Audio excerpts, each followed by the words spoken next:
আছোঁ শদিয়াৰ টুপচিঙা গাঁৱত। মই আছোঁ শদিয়াৰ টুপচিঙাৰ সেইটো ঘৰত যাক আজি অসমৰ মানুহে সকলোৱে মৰম কৰিছে, ৰাজীৱ হদিয়াৰ ঘৰত। আমি সকলোৱে গম পাইছোঁ যে ৰাজীৱ হদিয়া আমাৰ জনগণৰ, মানুহৰ, জনতাৰ শিল্পী আছিলে। ৰাজীৱ হদিয়াই অসমৰ আটাইতকৈ বিপদৰ সময়ত অসমৰ মানুহৰ লগত আছিলে। আৰু কোনোদিন ৰাজীৱ হদিয়াই কেতিয়াও ৰাস্তা সলাই ২ নম্বৰী দালালিৰ পথ লোৱা নাছিলে। আৰু কিয় তেনেকুৱা এজন সংগ্ৰামী, তেনেকুৱা এজন ভাল শিল্পী শদিয়াৰ পৰা জন্ম হ'ল, সেই কথাটো বুজিবৰ কাৰণে আপোনালোকে এখেতসকলৰ মুখকেইখন চাই ল'লে হ'ল। শদিয়াৰ প্ৰত্যেকগৰাকী মা, প্ৰত্যেকগৰাকী বাইদেউ ইমান আন্তৰিকতাপূৰ্ণ, ইমান মানুহক ভাল পোৱা, আৰু এতিয়াও অসমীয়া মানুহৰ আচল আদৰ সাদৰটো এতিয়া আচলতে মইতো দেখোঁ যে শদিয়াতে জীয়াই আছে। শদিয়াৰ মানুহবিলাকৰ যিটো মৰম, এয়া মোৰ ৰাজীৱ হদিয়াৰ মা, মোৰ মা, এই মা, আৰু ইয়াত সকলোবিলাক কোনোবা খুৰীয়েক, কোনোবা পেহীয়েক, কোনোবা নবৌয়েক, কোনোবা আমাৰ শাহুৱেক, এইবিলাক মানুহ আছে। ইয়াত আপুনি শদিয়াৰ প্ৰত্যেকগৰাকী মহিলাৰ লগত কথা পাতিলে বুজি উঠিব যে মানুহবিলাক একদম সাংঘাতিক ধৰণৰ মৰম চেনেহ হয়। আপুনি চাওক, মই যেতিয়া কথা কৈ আছোঁ মোক সাৱটি ধৰি আছে এজনী বাইদেৱে। শদিয়াৰ সেই মৰমে আচলতে আমাৰ মাজত গোটেই অসমক ভাল পোৱা ৰাজীৱ হদিয়াক জন্ম দিলে। ৰাজীৱ হদিয়াক অসমীয়াই এইকাৰণেই পালে, অসমক ভাল পোৱা এজন শিল্পী এইকাৰণে পালে যে শদিয়াৰ নিচিনা অত্যন্ত মৰমীয়াল মানুহক ইয়াত মাজত তেওঁ জন্ম হৈছিলে, মাজত তেওঁ ডাঙৰ দীঘল হৈছিলে।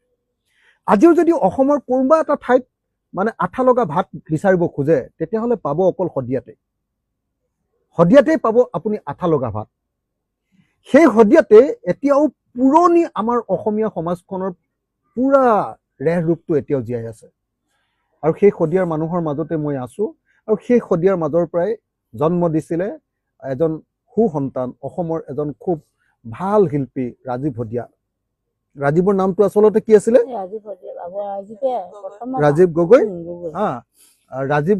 ৰাজীৱ গগৈ আপোনালোকে, মই সেইকাৰণে কৈছোঁ যে একদম প্ৰত্যেকগৰাকী, মই মাৰ লগত আছোঁ, মাৰ আপুনি চেহেৰা, মুখখন, কথা বাৰ্তা শুনিলে গম পাব কিমান আন্তৰিকতাপূৰ্ণ। প্ৰত্যেকগৰাকী শদিয়াৰ মানুহক আপোনালোকে এবাৰ কথা পাতি চাওক। এইজনী খুৰীয়েক, ডাঙৰ খুৰীয়েক, এয়া সৰু খুৰীয়েক, সেয়া বৰমায়েক, হয় নে নহয়? এজনী ভনীয়েক, ভাই বোৱাৰী, ভনীয়েক, প্ৰত্যেকজনীয়ে এতিয়া কান্দি আছে ৰাজীৱৰ কাৰণে কান্দি আছে, আমাৰ মৰমৰ শিল্পী ৰাজীৱৰ কাৰণে কান্দি আছে। ৰাজীৱে এইকাৰণে মানুহক এৰি থৈ যাব নোৱাৰে কাৰণ সি শদিয়াত জন্ম হৈছে। ৰাজীৱে এইকাৰণে মানুহক এৰি থৈ যাব নোৱাৰে, মানুহৰ আটাইতকৈ বিপদৰ সময়ত সি লগত আছিলে, আৰু জনতাৰ হৈ প্ৰতিবাদ কৰিছিলে, জনতাৰ হৈ প্ৰতিবাদী গীত গাইছিলে, প্ৰকৃত শিল্পী হৈছিলে। এইকাৰণে প্ৰত্যেকজনী শদিয়াৰ মানুহৰ চকুত আপোনালোকে যদি চায়, সেই মৰম, সেই কান্দোন, সেই আকুলতা, সেই আটাইবিলাক বস্তু আপোনালোকে, সেই সৰলতা আপোনালোকে দেখিবলৈ পাব। সেইকাৰণে মই আপোনালোকক সকলোকে কৈছোঁ, আহক আমি সকলোৱে অসমৰ এজন সুসন্তান, অসমৰ জনতাৰ শিল্পী, অসমৰ মানুহৰ হৈ মাত মতা ৰাজীৱ হদিয়াক আমি জীয়াই ৰাখোঁ।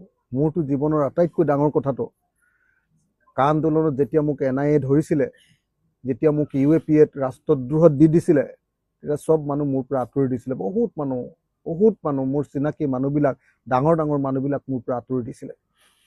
তেতিয়া মোৰ হৈ গীত গাইছিলে ৰাজীৱ হদিয়াই। মোৰ হৈ গীত গাইছিলে ৰাজীৱ হদিয়াই। মই ইয়ালৈ যেতিয়া আহিছোঁ, ভনীজনীয়ে, ৰাজীৱৰ মানুহজনীয়ে মোক কৈছে, ককাইদেউ, তো আপোনালোকৰ বিষয়ে যে গীত গাব নোখোজে, ৰাজীৱে আপোনালোকৰ কাৰণে গীত গাবলৈ বহুত ভাল পাইছিলে। মই সেইকাৰণে শদিয়াৰ মানুহৰ প্ৰতি মোৰ শ্ৰদ্ধা, মোৰ মৰম, মোৰ চেনেহ মই যাচিলোঁ। শদিয়াৰ মানুহক সঁচাকৈ ভাল পাওঁ, ইমান ভাল লাগে শদিয়াৰ মানুহবিলাকৰ লগত কথা পাতি। এনেকুৱা আন্তৰিকতা অন্য ঠাইত ক'তো নাপায় আপুনি। আৰু সেইকাৰণে ৰাজীৱ হদিয়াৰ ইয়াত জন্ম হৈছে। মই অসমৰ সকলো ৰাইজকে ৰাজীৱ হদিয়াত আমি ৰাজহুৱা আদ্য শ্ৰাদ্ধ পাতিম 20 দিন বা 21 দিনত। সকলো অসমৰ যিসকলে অসমীয়াক ভাল পায়, অসমক ভাল পায়, অসমৰ মাটিৰ গানক ভাল পায়, অসমৰ শিল্পীক ভাল পায়, সকলোকে, ৰাজীৱ শদিয়াক যিসকলে ভাল পায়, শদিয়াক যিসকলে ভাল পায়, শদিয়ানো কি ৰিং এটাৰ বাট, আপোনালোক সকলো আহক। শদিয়াত আমি 21 বা 20 বা 21 দিনৰ ভিতৰত আমি ডাঙৰকৈ ৰাজহুৱা আদ্য শ্ৰাদ্ধ পাতিম। আমি সকলোৱে একেলগতে ৰাজীৱ শদিয়াৰ গুণগান গাম, ৰাজীৱ শদিয়াৰ বিষয়ে কথা পাতিম, ৰাজীৱ শদিয়াক আমি স্মৰণ কৰিম। মই সকলোকে আহিবলৈ মাতিছোঁ। আপোনালোকে মাতিছেনে অসমৰ মানুহক চবকে ন? সকলোৱে মাতিছেনে নাই? সকলো শদিয়াৰ মানুহে মাতিছে। আপোনালোকে আহক, শদিয়ালৈ আহক। শদিয়াৰ মানুহ ইমান মৰম লগা মানুহ আপোনালোকে। ধন্যবাদ। হ'ব।